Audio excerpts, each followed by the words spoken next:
How's it going, everyone? For Chumpster Telemedia, I'm meteorologist Nate Morris with your weekly weather update and forecast. It was a hot week. I'm talking 117 heat index. This was measured at my house on Wednesday. You can see these dots are showing the temperature over the past 25 days. It's only been getting hotter. 99 static temperature, and then because it was so humid, 84% humidity at its max. That was probably earlier in the day, but point is, it got really hot. 117. That's really bad. Heat is the number one weather killer. Heat exhaustion, heat stroke, it's all really dangerous. So on days like this, you want to stay inside. We hit 2 temperature records on, this was Wednesday. Boston had 98 degrees, which beat the record of, I think, 96, which was set almost 100 years ago, 1923, so over 100 years ago. And then Hartford measured 97, which beat their old record of 95 degrees, which was set in 1995. So definitely a record-settingly hot day. As for the next week, it shouldn't be this bad, but it's still going to be bad.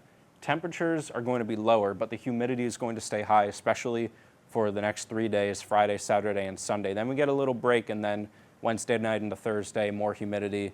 That's all going to cause thunderstorms, but I'll get into that. So this is Friday. The big pattern for Friday, Saturday, and Sunday is pop-up, scattered, convective thunderstorms. So there's not really any specific timing I can give you because the nature of scattered thunderstorms is that, they're scattered. We can't pinpoint exactly where they'll show up, but we can give you, the general notion that you're going to have all these pop-up showers as the day goes on. So pretty much all of New England is just going to get a swath of that tomorrow. Like I said, I can't give you an exact timing. All I know is that it's going to be after noon through the evening. Saturday is the same thing. You can see our radar gets a little more lower resolutions because our models are going further out. They need to account for that.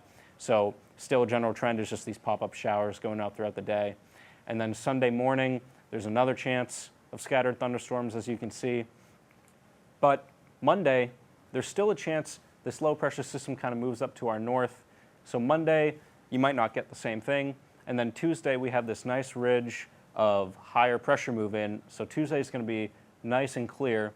And then Wednesday, you can see this sort of dip in the isobars and all this rain falling behind. And Wednesday evening through Thursday night, Wednesday night into Thursday morning, we have this big, long, powerful line of thunderstorms that are just going to move through the entire East Coast. So Thursday morning into afternoon, it might stick around. It's rather slow moving, but then it eventually clears out. Now, as I was saying before, the pattern for Friday, Saturday, and Sunday is going to be very humid. Last week I was talking about the ingredients for a thunderstorm: moisture, instability, and lift.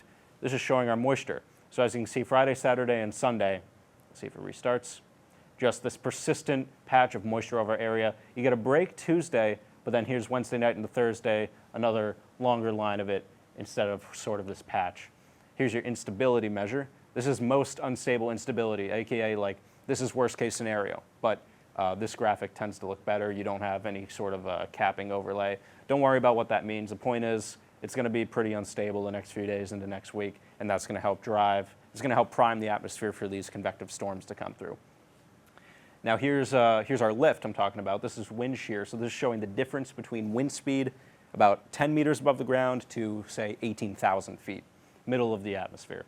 So as you can see, Friday, Saturday, and Sunday, you have this patch of just bulk wind shear staying over, then a little break, and then another long line that comes through. So Friday, Saturday, and Sunday, thunderstorms. Then a break, Wednesday night into Thursday, longer line, stronger line.